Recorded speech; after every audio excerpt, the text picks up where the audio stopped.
وَذَرُوا ظَاهِرَ الْإِثْمِ وَبَاطِنَهُ، چھوڑ دو وہ گناہ جو تم ظاہر میں کرتے ہو یا چھپے ہوئے کرتے ہو۔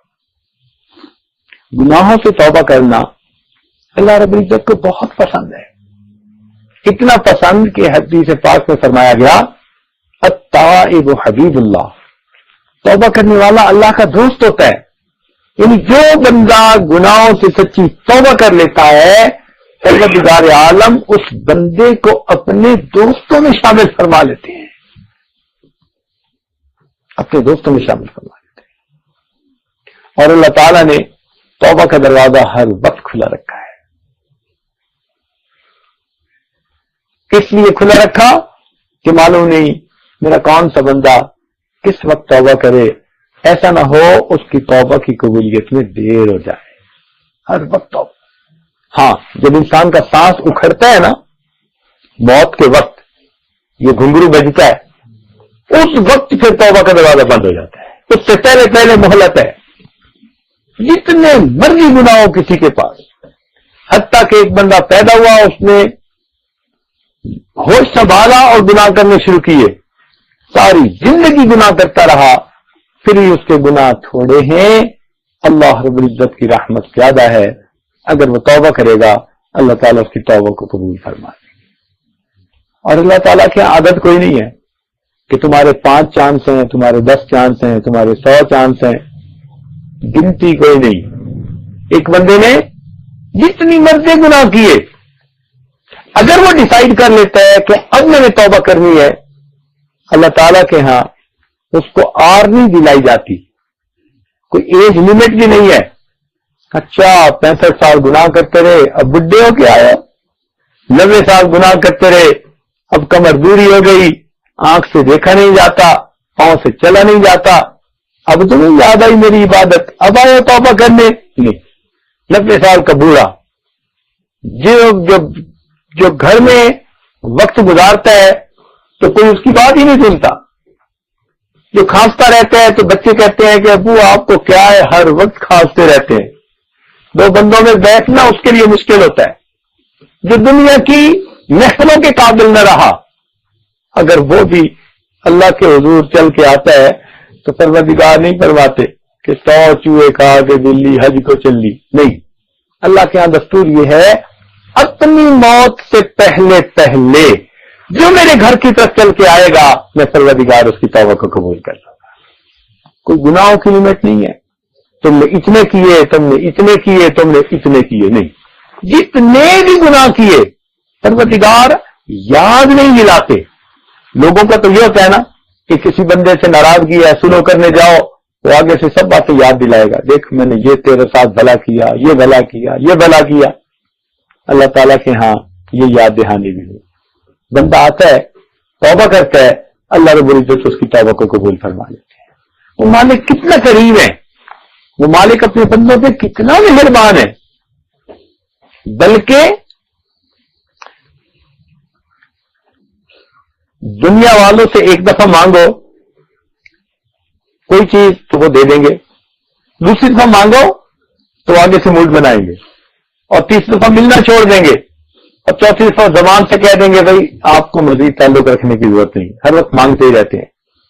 تو دنیا کا یہ حال کہ چند دفعہ مانگو تو تعلق توڑ لیتے ہیں، اور اللہ رب العزت کا یہ معاملہ ایک دفعہ مانگو وہ دیتا ہے، دوسری دفعہ مانگو وہ دیتا ہے، تیسری دفعہ ہر بار مانگو، بار بار مانگو، جتنی بار مانگو گے اتنی بار اللہ تعالیٰ عطا فرماتے ہیں۔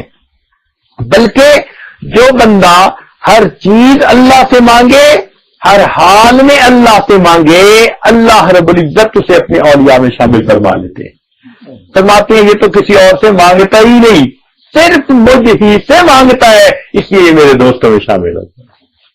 اللہ رب العزت تو اتنا دیتے ہیں، اتنا دیتے ہیں۔ ہمیں چاہیے ہم اپنے گناہوں سے توبہ کر کے اپنے رب کو منانے کی کوشش کریں۔ سب سے آسان کام دنیا میں اگر کوئی ہے نا تو میں رب کو منانا ہے، سب کو آسان۔ میں نے ایک مرتبہ ایک بچیوں کا مدرسہ تھا، بخاری شریف کی تعلیم یافتہ بچیاں تھیں، ان کا وائوا لے رہا تھا، انٹرویو لے رہا تھا۔ میں نے ایک کوشچن ان سے پوچھا کہ یہ بتاؤ کہ دنیا میں کس کو منانا سب سے آسان کام ہے؟ جب میں نے یہ پوچھا تو ایک بچی نے جواب دیا جی ماں کو منانا سب سے آسان. میں نے پوچھا وہ کیوں؟ کہنے لگے جی اس لیے کہ ماں کے دل میں اللہ نے محبت ہی ایسی ڈال دی ہے اولاد کی کہ اس کو منانا سب سے آسان. میں نے کہا کوئی اور اس کی دلیل دو. کہنے لگی جی میں گھر میں دیکھتی ہوں میرے بڑے بھائی جان ہیں, کبھی کبھی اگر وہ الٹا سیدھا کوئی کام کر لیتے ہیں تو امی ان کو ڈانٹ ڈپٹ کرتی ہے, سمجھاتی ہے یہ نہیں کرو یہ نہیں کرو, اور بھائی موڈ بنا کے باہر نکل جاتا ہے تو وہی امی جو اس کو ڈانٹ رہی تھی تھوڑی دیر کے بعد مصلے پہ بیٹھی رو رہی ہوتی ہے, دعا مانگ رہی ہوتی ہے, اللہ میں نے بیٹے کو ڈانٹا تو ہے مگر میرا بیٹا کوئی انتہائی قدم نہ اٹھا لے, اللہ خیریت سے واپس آ جائے. اب وہ بیٹھی رو رہی ہے. میں کہتی امی رو کیوں رہی ہو؟ کہتی ہے بیٹی ڈانٹا تو اس لیے کہ سمجھانا تھا مگر میں چاہتی ہوں کہ بیٹا جلدی آ جائے میں اسے دیکھوں, اور اگر بیٹا رات تک نہیں آتا گھر کے سارے لوگ کھانا کھا لیں گے, امی کھانا نہیں کھائے گی کہ میرا بیٹا گھر سے باہر ہے پتہ نہیں اس نے کھایا یا نہیں, وہ آئے گا تو میں کھانا کھاؤں گی. پھر نیند کا وقت ہوتا ہے تو سارے لوگ سو جاتے ہیں, امی نہیں سوتی, کروٹیں بدلتی رہتی ہے, آنکھیں نیند سے بوجھل ہوتی ہیں, جاگتی رہتی ہے کہ بیٹا آئے گا تو میں اسے کھانا دوں گی. ایسا نہ ہو کہ میرے بیٹے کو دروازے کے باہر انتظار میں کھڑا ہونا پڑے. اور بیٹا آتا ہے اور آ کے اپنے کمرے میں گھس جاتا ہے, امی میرے پاس آتی ہے کہتی ہے بیٹی وہ اپنے کمرے میں چلا گیا تم ذرا کھانا بنا کے اپنے بھائی کو دے تو دو سے صحیح. میں کہتی امی اس نے کمرہ بند کر لیا اب وہ کہاں کھولے گا, اچھا صبح دے دیں گے. نہیں بیٹی اس کو بھوک لگی ہوگی, کیسے مجھے نیند آئے گی اگر میرا بیٹا بھوکا ہے؟ تو ماں کا یہ حال کہ کیسے نیند آئے گی اگر اس کو بھوک لگی ہوئی ہوگی. اگلے دن صبح امی فجر پڑتے ہی میرے پاس آتی ہے اچھا ناشتہ بنا کے بھائی کو دو. میں کہتی ہوں امی ایک طرف تو آپ اتنی ناراض ہیں اور دوسری طرف کہتی ہے کہ اس کو جلدی کھانا دو. بیٹی میں کیا کروں, آخر ماں ہوں نا تو میرے دل میں بچے کی محبت. اچھا امی آپ چاہتی کیا ہے؟ تو ماں کہے گی بس میں یہ چاہتی ہوں کہ تیرا بھائی آ کر میرے سامنے سوری کر لے, ایکسکیوز کر لے, معذرت کر لے تو بس میں اس کو جو ہے راضی ہو جاؤں گی. اب بتائیے کہ جو ماں انتظار میں ہے کہ بچہ آ کے صرف کہہ دے امی مجھ سے غلطی ہوئی, وہ پہلے ہی تیار ہے معاف کرنے کے لیے, تو اس ماں کو منانا کتنا آسان ہے. آ کے اتنا ہی کہہ دینا امی مجھ سے غلطی ہوئی, وہ پہلے ہی تیار ہے معاف کرنے کے لیے. اور میں نے کہا کہ اچھا اگر اتنی ماں ناراض ہے کہ اس کے سوری کرنے پر بھی معاف نہیں کرتی, پھر کہنے لگی جی اگر بھائی آ جائے معافی مانگ لے اور امی پھر بھی معاف نہ کرے, تو اگر بھائی امی کے پاؤں پکڑ لینا تو یہ تو ہو ہی نہیں سکتا امی معاف نہ کرے, اسی وقت ملتے جائے گی اور ماں معاف کر دے گی. میں نے کہا اچھا اتنی ناراض کہ پھر بھی معاف نہیں کرتی, پھر بتائیں. کہنے لگے جی اگر اتنی امی ناراض ہو کہ پاؤں پکڑنے پہ بھی نہیں مانی تو اگر بھائی معافی مانگتے ہوئے اس کی آنکھوں سے آنسو نکل آئے امی کبھی برداشت نہیں کر سکتی, اسی وقت اپنا دوپٹہ لے گی اور بھائی کے آنسو پوچھے گی, کہے گی بیٹا رو نہیں, چل میں نے تجھے معاف کر دی. تو معلوم ہوا کہ ماں کو اتنی محبت ہوتی ہے, ایک آنسو اگر بیٹے کی آنکھ سے ٹپکے تو ماں کا دل پسیج جاتا ہے, جتنی ناراض ہو وہ معاف کر دیتی ہے. یہ ماں کی ممتا بھی عجیب چیز ہوتی ہے, عجیب چیز ہوتی ہے. اللہ اکبر اللہ اکبر. میں آپ کو ایک سچا واقعہ سناؤں, قریب کے شہر کا واقعہ ہے, دیہات کا واقعہ ہے. ایک نوجوان تھا دیہات کا رہنے والا, اللہ کی شان دیکھیں, پڑھ لکھ گیا, اچھی نوکری مل گئی انجینئر کی. اب شہر میں رہتے ہوئے اس کو کوئی کسی جگہ رشتہ پسند آ گیا, اس نے اپنی بات چلائی اور شہر کی اس لڑکی سے اس کا نکاح ہو گیا. والدین بوڑھے تھے اور یہ ان کا اکلوتا بیٹا. اب جب شادی پسند کی ہو گئی تو اس نے شہر میں رہنا شروع کر دیا. کبھی کبھی یہ دیہات میں اپنے ماں باپ کو ملنے جاتا, بیوی ایسی کہ وہ اس پر بھی ٹوکتی, اتنی دیر لگا کے کیوں آئے. اب بہت کم جاتا ماں باپ کے پاس، تھوڑا بہت خرچہ دے دیتا، باقی پسند کی شادی تھی تو ادھر سارا کچھ اس کی ضروریات پوری کرنی پڑتی۔ خیر اب اس کا تعلق اپنے والدین سے بہت ہی زیادہ ڈائلیوٹ ہو گیا، بہت ہی زیادہ کمزور ہو گیا۔ اسی دوران اس کو سعودی عرب سے آفر آ گئی، یہ وہاں چلا گیا۔ اب وہاں جا کے تو بالکل ہی پیچھے کا خیال ہی نہیں، نہ کبھی خرچہ بھیجتا اور نہ پتہ کرتا، بوڑھے والدین اپنے حال میں زندگی گزار رہے ہیں۔ اسی حال میں یہ 13 سال سعودی عرب میں رہا۔ اب وہاں رہتے ہوئے اس کو اتنا شوق ہوا کہ یہ ہر سال بیوی بچوں کے ساتھ حج کرتا۔ جب اس نے 13 حج کیا نا تو کھڑا رو رہا تھا۔ ایک عالم اسے ملے، یہ اس عالم کو بتاتا ہے کہ حضرت میں بہت پریشان ہوں۔ ان کا کیوں؟ کہنے لگا 13 حج کیے، ہر سال حج کرنے کے ہفتہ کے اندر اندر میں خواب دیکھتا ہوں جیسے کوئی مجھے کہتا ہے کہ تیرا حج قبول نہیں ہوا، اور اس دفعہ میں 13واں حج کر چکا ہوں اور پھر مجھے کہا گیا کہ تیرا حج قبول نہیں ہوا، میں پریشان ہوں۔ ان بزرگوں نے کہا کہ اچھا اگر حقوق اللہ تو پورے کر رہا ہے تو حقوق العباد دیکھ کہیں ایسے تو نہیں کہ اس میں کوتاہی کر رہا ہو۔ اب اس نے حالات میں ایسے کہا میں نے تو بالکل ہی والدین سے تعلق توڑ لیا، نہ ان کو کوئی خرچہ، نہ ان کی خیر خبر، کوئی عطا پتہ ہی نہیں ہے۔ ان کا میاں جاؤ پھر پہلے ان کو منا لو تب تیری باتیں قبول ہوں گی۔ یہ اپنے گھر آیا، بیوی کو حالات سنائے، کہنے لگے میں جاتا ہوں، میں ان کی خیر خبر پوچھ کے آتا ہوں۔ خیر ملک میں آیا، اب جب اپنی بستی کے قریب پہنچا نا، اس کو تو یہ بھی پتہ نہیں تھا کہ وہ زندہ بھی ہے یا نہیں، 13 سال گزر گئے تھے۔ اب اس نے ایک نوجوان سے پوچھا کہ بھائی وہ فلاں لوگ کس حال میں؟ اس نے کہا جی وہ ان کو پہچانتا نہیں تھا، 13 سال جو گزر گئے تھے۔ انہوں نے کہا ان کا ایک نوجوان بیٹا تھا، وہ تو پتہ نہیں کہاں چلا گیا، بہرحال اس کے والدین اسے یاد کرتے تھے، تو والد کچھ عرصہ ہوا فوت ہو گیا، ماں اس کی زندہ ہے، لیکن اس کے بھی آنکھوں پہ موتیا بند آ گیا، کالا موتیا، یہ بنائی چلی گئی، اور پچھلے دنوں اس پر فالج بھی اٹیک ہوا ہے، پتہ نہیں اب وہ کے سال میں ہے، وہ بھی لگتا ہے تھوڑے دن کی مہمان۔ اب جب اس نے یہ سنا تو اس کو بڑا صدمہ ہوا، اب اس صدمے کی وجہ سے یہ گھبرائے ہوئے دل کے ساتھ آگے جا رہا تھا۔ چلتے چلتے اپنے گھر کے دروازے پہ پہنچا، کواڑ بند تھے مگر کنڈی کوئی نہیں لگی ہوئی تھی۔ اس نے آہستہ سے دروازہ کھولا، اندر گیا۔ جب اندر گیا تو کیا دیکھا کہ چارپائی بچھی ہوئی ہے اور اس کی والدہ ہڈیوں کا ڈھانچہ وہ لیٹی ہوئی ہے۔ یہ قریب گیا کہ میں دیکھوں کہ امی سوئی ہوئی ہے، یہ جاگی ہوئی ہے۔ جب قریب گیا تو دیکھا کہ وہ نہ کچھ ہونٹ ہل رہے ہیں اور کوئی بات کر رہی ہے۔ اس نے کہا پتہ نہیں کیا پڑھ رہی ہے۔ اس کو یہ تو پتہ چل گیا تھا کہ اس کو نظر کچھ نہیں آتا۔ اب یہ آہستہ قدموں کے ساتھ گیا اور بالکل قریب جا کے بیٹھ گیا۔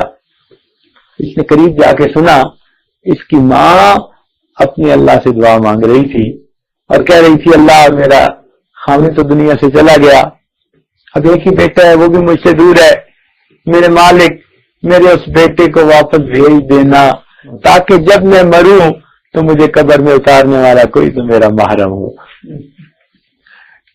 13 سال گزر گئے، 13 سال کے بعد بھی ماں مایوس نہیں، پھر بھی دعا مانگ رہی ہے اللہ خامد تو میرا چلا گیا، ایک ہی بیٹا ہے میرے پاس اسے بھیج دینا، جب میں مروں تو مجھے قبر میں اتارنے والا کوئی تو میرا محرم۔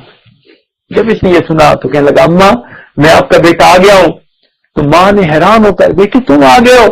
اس نے شفقت سے اس کے سر پہ ہاتھ پھیرا۔ اللہ کی شان، اسی وقت اس ماں کو ہارٹ اٹیک ہوا اور بیٹے کی آنکھوں کے سامنے اس نے جان دی۔ خیر یہ نوجوان اس کے قسم رسم سے فارغ ہوا، ماں سے معافی تو مانگ ہی لی تھی، واپس آیا۔ اگلے سال اس نے پھر حج کیا۔ جب 14واں حج کیا تو 14ویں حج کے بعد اس نے خواب دیکھا، کوئی کہنے والا کہہ رہا تھا کہ اللہ تعالیٰ نے تیرے اس عمل کی برکت سے یہ حج بھی قبول کر لیا اور پچھلے 13 حجوں کو بھی قبول کروا لیا۔ تو بتانا مقصد یہ تھا کہ ماں کا تعلق تو ایسا ہوتا ہے. تو وہ بچی کہنے لگی جی سب سے آسان ماں کو منانا. لیکن میں نے اسے سمجھایا کہ ایک ہستی ایسی ہے کہ اس کو منانا اس سے بھی زیادہ آسان ہے. تو وہ بڑی حیران ہو گئی. کہنے لگی جی ماں سے بھی منانا آسان ہے. میں نے کہا ہاں، ماں کو بھی منانا ہو نا تو چل کے جانا پڑے گا. ماں کو بھی منانا ہو تو منہ سے معافی مانگنی پڑے گی، ہاتھ سے پاؤں پکڑنے پڑیں گے، کچھ نہ کچھ ظاہر کرنا پڑے گا کہ میں معافی مانگنا چاہتا ہوں. مگر ایک ذات ایسی ہے، انسان کہیں چل کے نہ جائے، زبان سے کچھ نہ بولے، فقط اپنے دل میں اپنے گناہوں پہ اگر نادم اور شرمندہ ہو جائے، وہ دل کی ندامت کو قبول کر کے اس کے پچھلے سب گناہوں کو معاف کروا دیتے. چنانچہ حدیث پاک میں آتا ہے الندم توبۃ، جب بھی کوئی بندہ اپنے دل میں گناہوں پہ نادم ہوتا ہے، اللہ تعالیٰ اس کے دل کی ندامت کو قبول فرما کے توبہ قبول فرما لے. تو اللہ تعالیٰ کو منانا کتنا آسان ہے، سب سے آسان اللہ تعالیٰ کو منانا. اس لیے ہم اپنے پچھلے گناہوں سے سچی توبہ کر کے آئندہ نیکوکاری کی زندگی گزارنے کا دل میں عہد اور ارادہ کر لیں. رب کریم مہربان ہے، وہ یقیناً گناہوں کو معاف فرما دے. اس لیے آج فرمایا اے میرے بندے، اگر تیرے گناہ آسمان کے ستاروں کے برابر ہیں، اگر تیرے گناہ ساری دنیا کے سمندروں کے پانی کے قطروں کے برابر ہیں، اور اگر تیرے گناہ ساری دنیا کے درختوں کے پتوں کے برابر ہیں، اگر تیرے گناہ ساری دنیا کی ریت کے ذرات کے برابر ہیں، میرے بندے تیرے گناہ تھوڑے ہیں، میری رحمت زیادہ ہے، تو آ کے توبہ کرے گا، میں پھر بھی تیری توبہ کو قبول کر لوں گا. اس سے آگے بڑھ کے بات کہی، فرمایا میرے بندے تو نے توبہ کی پھر توڑ بیٹھا، پھر توبہ کی پھر توڑ بیٹھا، پھر توبہ کی پھر توڑ بیٹھا، 100 بار اگر توبہ شکستی بازا، تو نے 100 دفعہ توبہ کی، 100 دفعہ توڑ بیٹھا، میرا در اب بھی کھلا ہے، تو آ کے توبہ کر لے، میں تیری توبہ کو قبول کر لوں.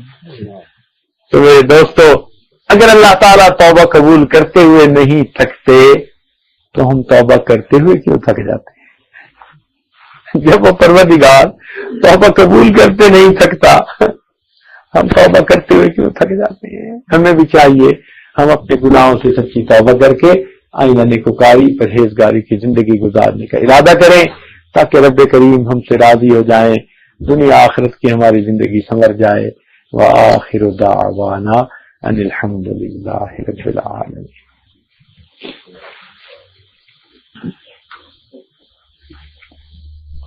مراقبہ کر لیں گے، اپنے دل میں اللہ کو یاد کر لیں گے، پھر اس کے بعد انشاءاللہ ہم دعا کر لیں گے. سب حضرات تھوڑی دیر کے لیے ساری دنیا کو بھول جائیں، اللہ تعالیٰ کی یاد میں ڈوب جائیں، آنکھوں کو بند کر لیں، سر کو جھکا لیں، دنیا اور جو کچھ دنیا میں ہے اس سے ہٹ کٹ کے اللہ تعالیٰ کی یاد میں ڈوب جائیں. آنکھوں کو بند کر لیجئے، سر کو جھکا لیجئے، دنیا جو کچھ دنیا میں ہے اس سے ہٹ کٹ کے اللہ تعالیٰ کی یاد میں ڈوب جائیے.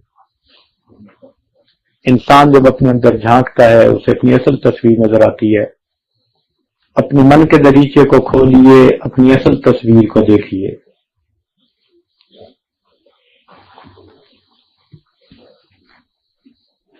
انسان جب اپنے اندر جھانکتا ہے اسے اپنی اصل تصویر نظر آتی ہے. اپنے من کے دریچے کو کھولیے، اپنی اصل تصویر کو دیکھیے. یہ تصور کیجیے اللہ رب العزت کی رحمت آ رہی ہے، دل میں سما رہی ہے، دل کی ظلمت اور سیاہی دور ہو رہی ہے، اور دل کہہ رہا ہے اللہ اللہ اللہ.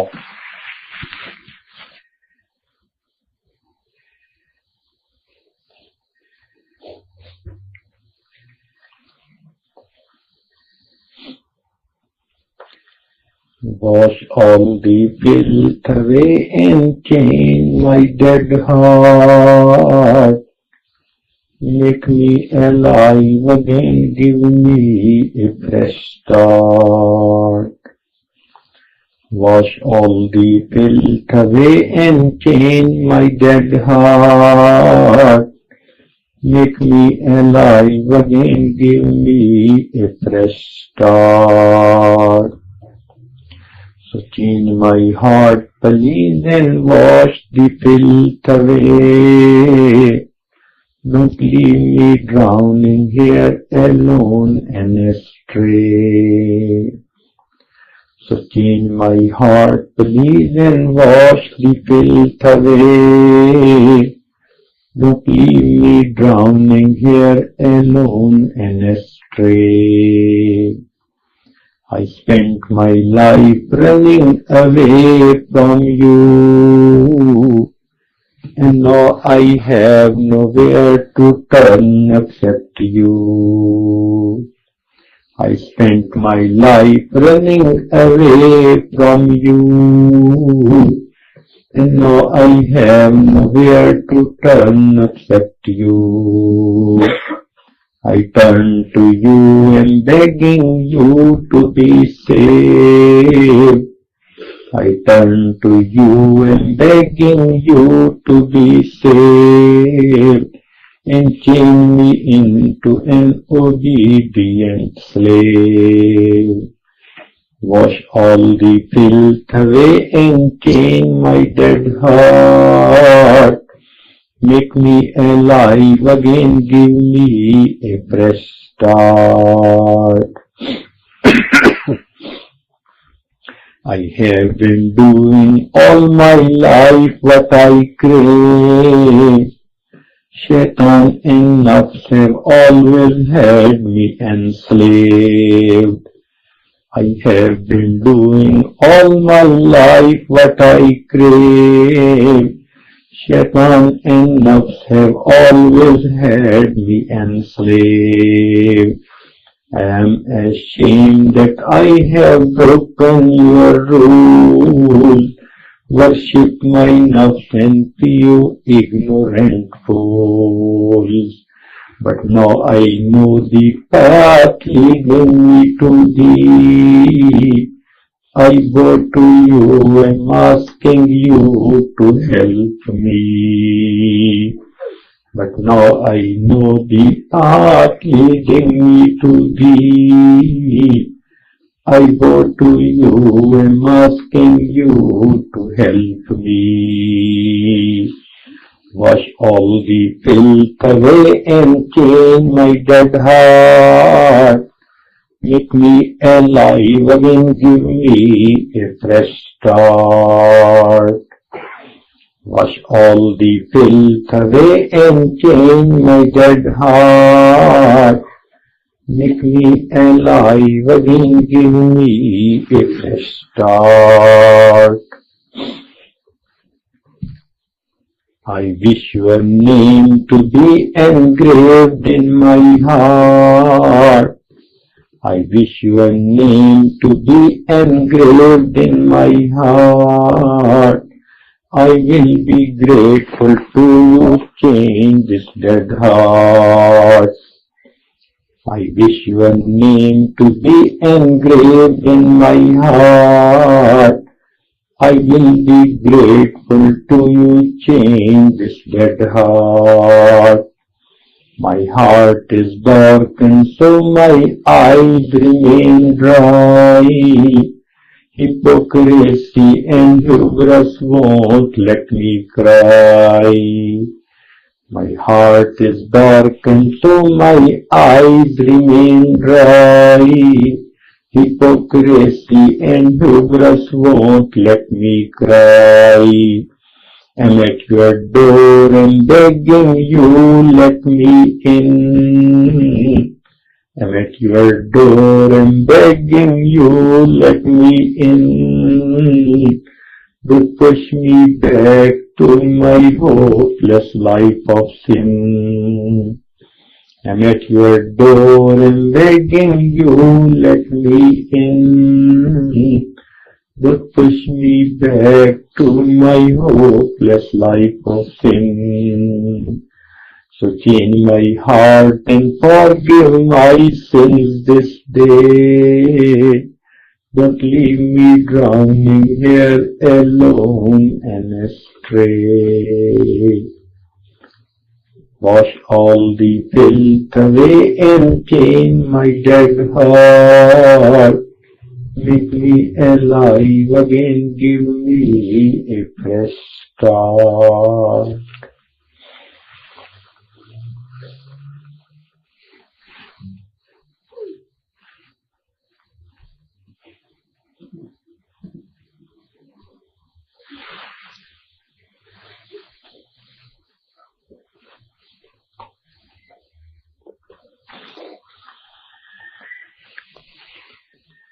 لا الہ الا اللہ محمد رسول اللہ. دعا کیجیے. سبحان ربی العلی الوہاب. اللہم صل علی سیدنا محمد وعلی آل سیدنا محمد وبارک وسلم. ربنا ظلمنا انفسنا وان لم تغفر لنا وترحمنا لنكونن من الخاسرین. اے مالک ہم سے عاجز مسکین بندے ہیں، ہمارے گناہوں کو معاف فرما، ہماری خطاؤں سے درگزر فرما، ہمارے عیبوں کی پردہ فرما. اللہ ہماری نگاہوں کو پاک فرما، ہمارے دلوں کو صاف فرما، ہمارے سینوں کو محبت سے لبریز فرما. اگر عشق کی آتش ہمارے سینوں میں پیدا فرما، ہمارے انگان سے اپنے ذکر کو جاری فرما، روح سے اپنے ذکر کو جاری فرما. ہماری ہڈی ہڈی بوتی میں اپنی محبت پیدا فرما. اللہ جو گناہ ہم نے دل میں کیے معاف فرما، جو راتوں میں کیے معاف فرما، جو محفل میں کیے معاف فرما، جو تنہائیوں میں کیے معاف فرما. اللہ جو گناہ ہمیں یاد ہے وہ بھی معاف فرما، جو ہم کر کے بھول گئے وہ گناہ بھی معاف فرما. اے مالک ہمیں برے دن سے محفوظ فرما، بری رات سے محفوظ فرما، برے کاموں سے محفوظ فرما، بری محفلوں سے محفوظ فرما، برے دوستوں سے محفوظ فرما. اللہ ہمیں برے انجام سے محفوظ فرما. اللہ ہمیں ہدایت ملنے کے بعد گمراہی سے محفوظ فرما. اللہ ہمیں سیدھا رستہ ملنے کے بعد بھٹکنے سے محفوظ فرما. اے اللہ ہمیں عزت ملنے کے بعد ذلت سے محفوظ فرما، ڈگمگانے سے محفوظ فرما. اے اللہ جگ ہنسائی سے محفوظ فرما، ذلت و رسوائی سے محفوظ فرما. اے اللہ ہمارے صحت میں برکت عطا فرما، علم میں برکت عطا فرما، عمل میں برکت عطا فرما، کاموں میں برکت عطا فرما، رزق میں برکت عطا فرما، عزت میں برکت عطا فرما. قدم قدم اپنی برکت شامل حال فرما. اللہ ہماری اولادوں کو نیکوکار بنا، فرمانبردار بنا، ماں باپ کی آنکھوں کی ٹھنڈک بنا. اے اللہ جن گھروں میں پڑھنے والے بچے ہیں ان کی صورت حافظہ کو اچھا فرما. جو بچے جوان ہیں ان کے مستقبل کو روشن فرما. ماں باپ کے لیے ان کے سر ادا کرنے آسان فرما. اللہ اولاد کے غموں سے محفوظ فرما، اولاد کے دکھوں سے محفوظ فرما، اولاد کی پریشانیوں سے محفوظ فرما. میرے مولا ہماری جان مال کی حفاظت فرما، عزت آبرو کی حفاظت فرما، ہمارے ایمان کی حفاظت فرما. رب کریم ہمارے ساتھ درگزر کا معاملہ فرما. اے اللہ ہمیں نماز کی حضوری نصیب فرما، سجدے کا سرور نصیب فرما، کھانے کا پڑھنے کا لطف نصیب فرما، رات کے آخری پہر کے مناجات کی لذت نصیب فرما. اللہ ہمیں ایمان حقیقی کی حلاوت نصیب فرما. رب کریم ہماری ان دعاؤں کو اپنی رحمت سے قبول فرما. اے اللہ کتنے مرد ہیں اور عورتیں ہیں دور دور سے چل کے آئے ہیں، اللہ ان کے دل کی ہر نیک تمنا کو پورا فرما، نیک مقاصد میں کامیابی عطا فرما. اے اللہ نیک مقاصد میں کامیابی عطا فرما.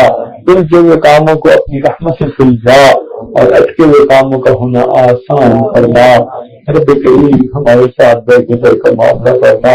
اے اللہ ہمیں گناہوں سے نجات عطا فرما، ہمارے نفس کو نفس مطمئنہ بنا، نفس شیطان کے مکروہ فریب سے محفوظ فرما. اللہ ہم بگڑے ہوئے ہیں ہماری اصلاح فرما. اللہ ہم بکھرے ہوئے ہیں، اللہ ہمیں ایک مرکز کی طرف مرکوز فرما، نیکی تقویٰ کی زندگی نصیب فرما، اپنی رضا والی زندگی نصیب فرما، اخلاق حمیدہ والی زندگی نصیب فرما. اللہ ہمیں فتنوں سے محفوظ فرما، آزمائشوں سے محفوظ فرما. ہم امتحانوں کے قابل نہیں، اللہ ہمیں امتحانوں سے محفوظ فرما. رب کریم رحمتوں کا معاملہ فرما. اے اللہ ہمیں بار بار اپنے گھر کا دیدار عطا فرما، اپنے محبوب کے گھر کی حاضری نصیب فرما. رب کریم امت مسلمہ کو عزت رکھتا نصیب فرما، جہاں جہاں مسلمان پریشان ہے اللہ سب کی پریشانیوں کو دور فرما۔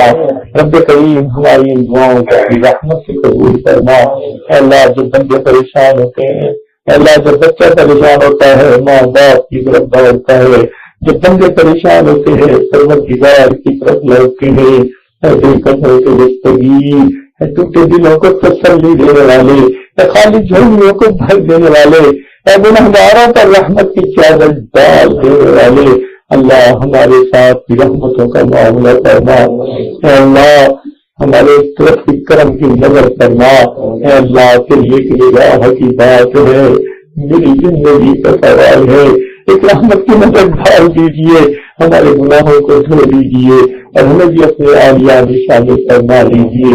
اے اللہ ہمارے والدین عزیز اقارب مشائخ کی دنیا سے پہنچ چکے ہیں، ان کی مغفرت فرما، جن کی آپ نے مغفرت کر دی کو اعلیٰ درجات عطا فرما۔